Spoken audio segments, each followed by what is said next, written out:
The transesterification reactions are mediated by a huge molecular machine called the spliceosome. This complex comprises about 150 proteins and 5 RNAs and is similar in size to a ribosome. In performing even a single splicing reaction, the spliceosome hydrolyzes several molecules of ATP. So the assembling of this spliceosome needs energy. Strikingly, it is believed that many of the functions of the spliceosome are performed by its RNA components rather than the proteins. Thus, RNAs locate these sequence elements at the intron-exon borders and likely participate in the catalysis of the splicing reactions itself. So these are the RNAs which identify the sequences where the splicing should take place, and then catalysis that is also controlled by these RNAs, and proteins have no any roles in these reactions. The 5 RNAs, that is U1, U2, U4, U5 and U6, are collectively called small nuclear RNAs or snRNAs. Each of these RNAs is between 100 to 300 nucleotides long in most eukaryotes and is complexed with several proteins. So several proteins are attached with these RNAs. These RNA protein complexes are called small nuclear ribonuclear proteins, snRNPs, or normally they are pronounced as SNRPs. This spliceosome is the large complex made up of these SNRPs, but the exact makeup differs at different stages of the splicing reaction. Different SNRPs come and go at different times, each performing particular function in the reaction. So this spliceosome is a dynamic complex. Some SNRPs come, they join, some SNRPs are living, so it is continuously changing under different conditions. There are also many proteins within the spliceosome that are not part of SNRPs, and others besides that are only loosely bound to the spliceosomes. The SNRPs have 3 main roles in splicing. First, they recognize the 5' splice site and the branch site. Second, they bring those sites together as required. And third, they catalyze the RNA cleavage and joining reactions. So these 3 are performed by these SNRPs. To perform these functions, RNA-RNA, RNA-protein and protein-protein interactions are all important.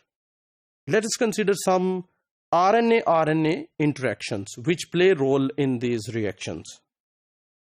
These interactions operate within individual SNRPs, between different SNRPs, and between SNRPs and the pre-mRNA. So these are different types of interactions.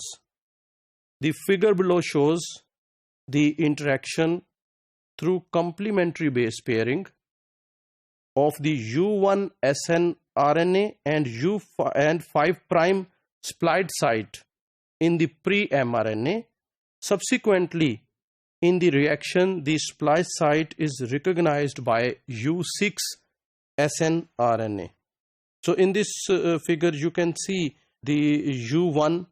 This U1 is attached to this sequence, and the attachment is through complementary base pairing. That is A, U, C, G, U, A, U, A, U, C, G.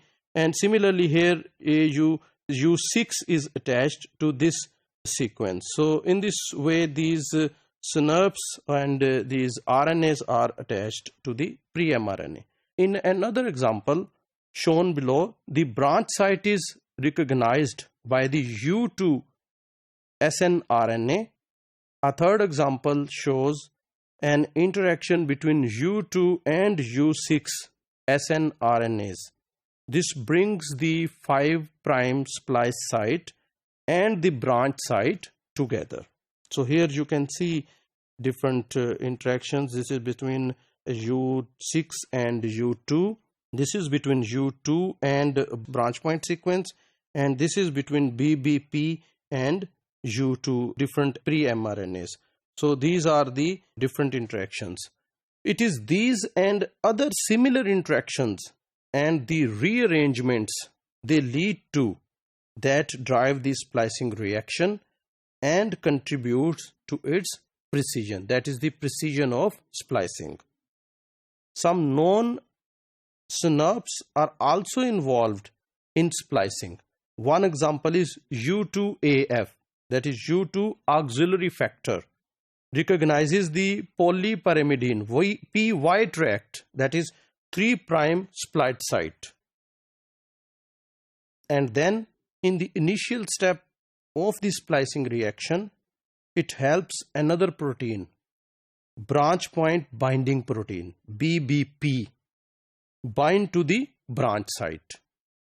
BBP, also known as SF1, is then displaced by U2 synapse.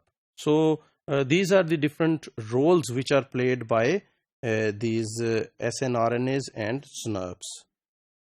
Other proteins involved in the splicing reaction include RNA annealing factors, which help load synapses onto the mRNA, and DEAD or dead box helicase proteins. The latter use their ATPase activity to dissociate given RNA-RNA interactions, allowing alternative pairs to form and thereby driving the rearrangements that occur through the splicing reactions. They are also required to remove spliced mRNA from the spliceosome and trigger spliceosome disassembly. So once the RNA splicing has been done, so this spliced RNA must be removed, and this is removed through these actions, and then the spliceosome should also dismantle. So this is the spliceosome.